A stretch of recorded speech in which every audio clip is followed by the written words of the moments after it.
The late afternoon sun bathed the city park in a golden glow, casting long shadows as families gathered, joggers passed by, and children's laughter filled the air. It was a scene of peace, of normalcy, the kind of everyday life that Commander Ethan Hayes had spent years protecting.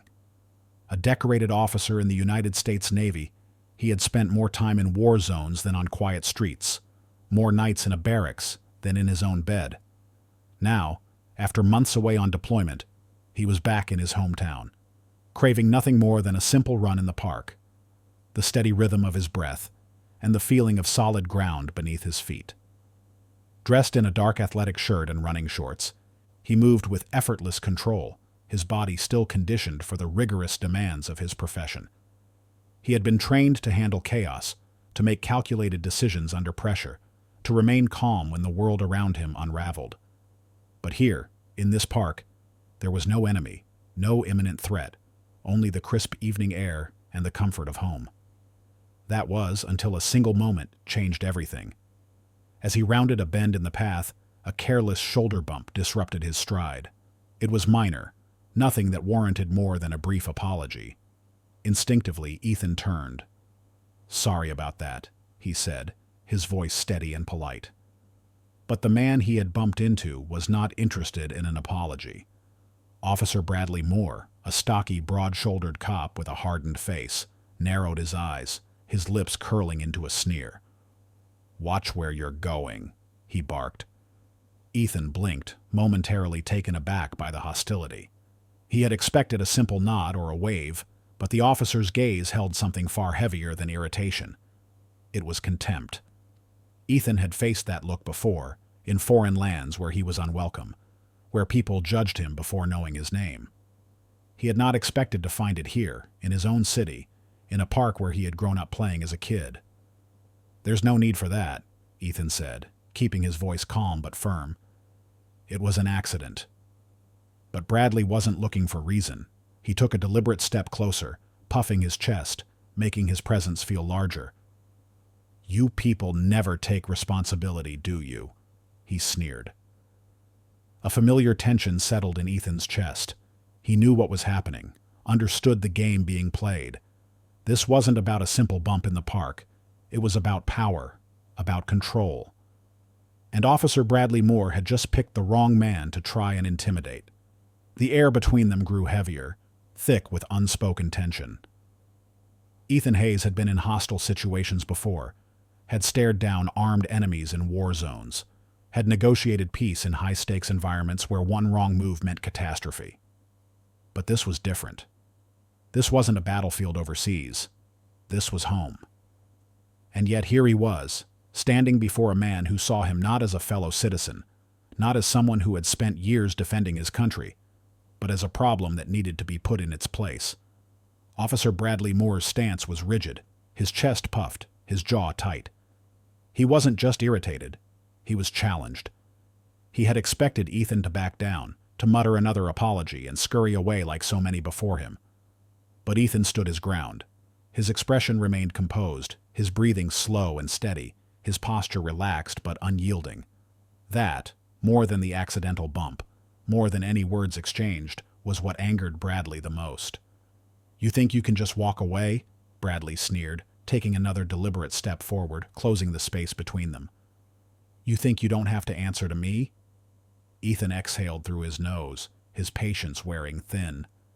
His years in the Navy had taught him discipline, had trained him to manage conflict, to de-escalate situations before they spun out of control. But he also knew when a man wasn't looking for peace. Bradley wasn't interested in an explanation or an apology. He wanted control. He wanted submission. And when he didn't get it, his anger only grew. A small crowd had begun to gather. Some slowed their pace, whispering among themselves, sensing the shift in the air. A woman sitting on a bench raised her phone, her fingers hovering over the record button. Ethan saw it all, processed it in an instant. There were witnesses. That was good. It meant there would be proof. But it also meant things could spiral fast. "I don't want any trouble, officer," Ethan said, his voice even, his words careful. "If you'll excuse me, I'll be on my way." He took a step to leave, But Bradley blocked his path, a smirk playing at the corners of his lips. "Oh, you'll leave when I say you can leave," the crowd murmured, uneasy. The air felt charged, like a storm waiting to break. Ethan had faced countless threats in his lifetime. But this was something different. This was the arrogance of unchecked power. And he knew, without a doubt, that Officer Bradley Moore was about to make a mistake he would regret for the rest of his life. The tension between them had reached a breaking point. What had started as a minor encounter, a simple misstep, had now escalated into something far more dangerous.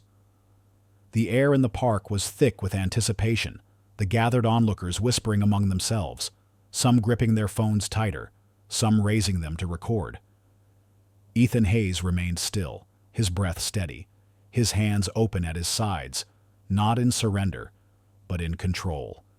He had been trained to handle aggression, to neutralize threats without escalating them. But in this moment, he wasn't dealing with a trained adversary. He was dealing with a man consumed by his own power, a man who had mistaken his badge for unquestioned authority. Officer Bradley Moore wasn't used to defiance. He wasn't used to someone standing their ground, especially not someone like Ethan. His face was twisted in frustration, his stance wide, chest heaving. He had expected submission, fear, something that would make him feel bigger than he was. Instead, he found himself losing control. His authority meant nothing in the face of someone who refused to cower. "Think you're special, huh?" Bradley sneered, his voice laced with contempt. "You people always act like you're better, like you don't have to answer to the rules." Ethan's jaw tightened, but he didn't let the insult provoke him. He had spent his life upholding those very rules, defending the values of justice and equality. But he knew in this moment, none of that mattered. To Bradley, he was not a Navy admiral. He was not a man who had dedicated his life to serving his country. He was simply someone who needed to be put in his place. Without warning, Bradley's hand shot out, shoving Ethan hard in the chest. A collective gasp rippled through the crowd. The cameras zoomed in. Ethan staggered but remained upright, his years of training keeping him balanced. He did not react, did not retaliate, though every instinct in his body told him he had the right to. The murmurs in the crowd grew louder. "That's assault," someone called out. But Bradley wasn't listening. His face was red with frustration, his body tense with rage. And then, in one reckless, irreversible moment, he reached for his gun. The energy in the park shifted from tension to sheer terror. Screams rang out. Parents pulled their children back. Phones that had been recording in curiosity were now capturing something far more dangerous. Ethan did not flinch. He had faced down armed threats before, but never like this. Never from a man who had sworn to protect. The world seemed to slow down as the metallic gleam of the gun caught the afternoon sunlight. Gasps rippled through the crowd, and a chilling silence fell over the park. A father pulled his child behind him. A woman clutched her phone to her chest, frozen between terror and disbelief. The people who had once been passive observers were now unwilling witnesses to something that could turn deadly in an instant. Officer Bradley Moore's grip on his weapon was tense, his knuckles white as his hands trembled slightly. He had crossed the line, and somewhere deep inside, he knew it. But his pride, his unchecked ego, wouldn't let him back down now. His authority had been questioned, his dominance ignored. He had tried to make a man kneel, and that man had remained standing. That was unacceptable. His chest rose and fell rapidly, his breathing uneven, his finger too close to the trigger. Ethan Hayes did not move. Every instinct, every fiber of his being told him to act, to prepare for the worst. But he had faced death before, had trained for moments like these, not in a park surrounded by civilians, but on battlefields where hesitation meant losing lives. His body was a pillar of restraint, but his mind was calculating, anticipating every possible outcome. His hands remained open, his voice unwavering. "Officer, lower your weapon," he said, his tone steady, commanding, yet calm. Bradley's eyes flickered, uncertainty flashing for just a second before his rage reasserted itself. "Shut up," he barked. You don't get to tell me what to do." His voice was breaking, his control slipping, his judgment clouded by an emotion he could no longer hide: fear. A voice from the crowd broke the tension. "He's unarmed," another voice followed. "Put the gun down, man." Ethan could hear the growing panic, the shift in the air. He knew he was running out of time. One wrong move, one misplaced word, and this moment would turn into something irreversible. His training told him to wait for an opening, to de-escalate, but this was not a battlefield governed by logic. This was a man unraveling before his eyes, and a community holding its breath, hoping the worst would not happen. Then, with careful precision, Ethan reached into his pocket. The crowd gasped. Bradley's hand twitched, his instincts primed to fire. But what Ethan pulled out was not a weapon. It was a phone. And what he said next would change everything. Ethan Hayes stood unmoving, his heart steady even as the world around him teetered on the edge of chaos. The weight of the moment pressed down on everyone in the park, but no one felt it more than the man standing with a gun pointed at his chest. Yet Ethan did not flinch. He did not raise his hands in surrender. He did not beg. Instead, he moved with deliberate calm, reaching into his pocket with slow, calculated precision. "Don't move." Officer Bradley Moore's voice cracked under the pressure, his grip tightening around the gun. The crowd recoiled, fearful that the moment had finally spiraled beyond the point of no return. A mother shielded her child's eyes. A man near the bench clenched his jaw, whispering, "This can't be happening." Ethan ignored the gun, ignored the fear coursing through the people around him. He had faced enemies far more dangerous than an unstable officer with something to prove. His training, his discipline, all of it told him that control wasn't about force. It was about knowing when to act. He pulled out his phone, and in a voice filled with quiet authority said, "This is Rear Admiral Ethan Hayes. I need an officer at Jefferson Park immediately. A firearm has been drawn on an unarmed citizen by an active duty officer." The words cut through the air like a blade. The tension in the crowd shifted from fear to stunned silence. A ripple of recognition passed through them. The man standing before them was not just another jogger, not just another target for an overzealous officer. Bradley's face went pale. His fingers trembled. "You're lying," he spat, but his voice had lost its edge. It was weaker now, hollow. Ethan didn't blink. The phone call was still active, and then, through the speaker, a voice boomed with unmistakable authority. "This is Chief Harris. Who the hell just pointed a gun at Rear Admiral Hayes?" Bradley's body stiffened as if a bolt of ice had shot through his veins. The reality of the situation crashed down on him. He had assumed control, assumed superiority. But he had just pointed a loaded weapon at a high-ranking military officer, and now the consequences were coming for him. The sound of sirens roared in the distance. Ethan stepped forward, his gaze steady. "Tell me again, Officer Moore," he said, voice calm yet heavy with meaning. "Who do you think you are?" Bradley had no answer, because in that moment he realized he had just destroyed his own future. The wail of sirens sliced through the thick tension, echoing across Jefferson Park as flashing red and blue lights bathed the scene in an unforgiving glare. Officer Bradley Moore's hands trembled at his sides, his fingers still hovering too close to the weapon he had drawn just moments ago. But the illusion of control had shattered. He was no longer the one commanding the situation. He was the one being watched, judged, and condemned by every set of eyes locked onto him. A black SUV screeched to a halt at the park's entrance, and the doors flung open before the vehicle even settled. Out stepped Chief Harris, his expression thunderous, his presence alone carrying more weight than any shouted order. His gaze swept the park, from the terrified crowd still holding up their phones to the unshaken man standing tall before the officer who had just threatened his life. "More!" Harris barked, his voice sharp as steel. "Put the damn gun away! Now!" Bradley's hands fumbled as he rushed to holster his weapon, but it was too late. The world had already seen the truth. The smugness, the arrogance that once sat comfortably on his face had drained away, replaced by the stark realization of his mistake. A mistake that would cost him everything. Chief Harris turned to Rear Admiral Ethan Hayes, his anger momentarily giving way to something close to regret. "Sir, are you all right?" Ethan remained steady, his composure unshaken. "I'm fine, Chief," he said, his voice controlled but firm. "But I'd like to know what your officer intended to do with that weapon." Harris turned back to Bradley, his jaw tightening.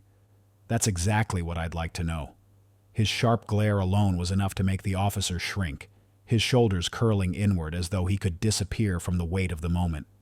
"Sir, Bradley started, his voice weak, his desperation beginning to show. "Shut up," Harris snapped. "Not another damn word." He turned to two officers standing by. "Cuff him." The gasps from the crowd rippled outward as Bradley's eyes widened in shock. "Sir, wait." "I said, you're done talking," Harris growled. "You pointed a gun at an unarmed citizen in broad daylight, a citizen who happens to be a damn rear admiral. You're under arrest for reckless endangerment and unlawful use of force." As the officers stepped forward, Bradley recoiled, but there was nowhere to run. A rough hand grabbed his wrist, twisting it behind his back as the cold bite of handcuffs snapped shut around his wrists. The crowd, once frozen in fear, now murmured with disbelief. Some whispered that justice had finally been served. Others simply stood in stunned silence. Ethan exhaled, not with triumph, but with finality. This wasn't a victory. It was accountability, and it had been a long time coming. The courtroom was filled with an eerie silence as the jury returned to their seats. The weight of the moment was palpable. All eyes were on the foreman as he stood, holding the small slip of paper that carried the fate of the man sitting at the defense table. Former Officer Bradley Moore, once so certain of his power, now sat motionless, his hands gripping the edges of the table, his face a ghostly shade of white. Across from him, Rear Admiral Ethan Hayes sat upright, his expression composed, unreadable. He had faced down enemies in war zones, navigated the most high-stakes negotiations. But this was different. This was not a battle fought on foreign soil. This was home. And yet, in that moment, he was still fighting for something just as vital. Justice. The judge cleared her throat.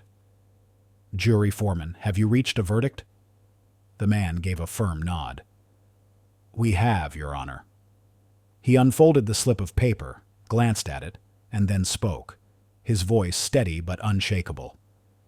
"On the charge of reckless endangerment, we find the defendant guilty." A ripple went through the courtroom. "On the charge of unlawful use of a firearm, we find the defendant guilty." Bradley's breath came faster now, his fingers tightening. "On the charge of abuse of power, we find the defendant guilty." Gasps spread across the gallery. The words had been expected, but hearing them out loud, spoken with finality, changed everything. The judge adjusted her glasses and turned her gaze toward Bradley, her expression unwavering. "Officer Moore, your actions were not just reckless, they were dangerous. Your duty was to serve and protect, yet you abused your badge to intimidate, to exert power over an innocent man. You escalated a harmless situation into a life-threatening one. This court will not allow that kind of corruption to stand." She took a slow breath before delivering the final blow. "I hereby sentence you to 5 years in state prison." A collective gasp filled the air. Bradley's face twisted in disbelief. His lawyer whispered furiously, but it was pointless. The decision had been made. A former cop was going to prison. Ethan didn't gloat. There was no satisfaction in his eyes, only the weight of what had just happened. Justice had been served, but the fight wasn't over. This wasn't just about one man facing consequences. This was about a system that had allowed it to happen in the first place. And now, with the world watching, there was no looking away. As the courtroom emptied and the sound of shuffling feet faded, Rear Admiral Ethan Hayes remained seated for a moment longer, staring at the now empty defense table where Bradley Moore had sat just minutes before. The weight of it all settled on him. Not just this case, not just this moment, but the deeper truth it revealed. Justice had been served, but it was far from the victory that some in the room might have seen it as. This wasn't about celebrating a downfall. It was about exposing a system that had allowed something like this to happen in the first place. As Ethan stood and made his way toward the courthouse doors, he was met with a wave of reporters, cameras flashing, microphones extended. The crowd outside was larger than he had expected. People had gathered not just for the verdict, but for what it represented. A case like this didn't just fade into the background. It ignited conversations, forced people to confront uncomfortable realities, and, in the best cases, led to real change. A young journalist stepped forward, microphone in hand. "Admiral Hayes, do you have any final thoughts on today's verdict?" Ethan took a slow breath before answering. "I have served this country for over 30 years, he said, his voice calm but firm. "I have defended its ideals in foreign lands, fought for the freedoms we all claim to hold dear. But freedom and justice mean nothing if they are not applied equally. What happened to me is not unique. It is part of a pattern that cannot be ignored." The crowd was silent, listening. "I don't stand here today asking for sympathy. I stand here demanding accountability, not just for this case, but for every time someone with a badge abuses their authority. For every person who has been denied justice simply because of who they are. This is bigger than me. This is about what kind of country we choose to be." A murmur spread through the audience, not of dissent, but of understanding. The cameras rolled, capturing a moment that was no longer just about Ethan or Bradley Moore. It was about a truth that had finally been forced into the light. As Ethan turned to leave, he knew this wasn't the end. Justice had been served today, but the fight for change had only just begun. Justice is not just about what happens inside a courtroom. It is about the battles fought every day, the ones that never make the headlines, the ones that don't have cameras rolling, the ones where people like Rear Admiral Ethan Hayes don't have a title to protect them. His story is not just about a single act of injustice, but about a system that allows these moments to happen again and again. It's about the abuse of power, the unchecked authority that turns a routine encounter into a life-threatening situation.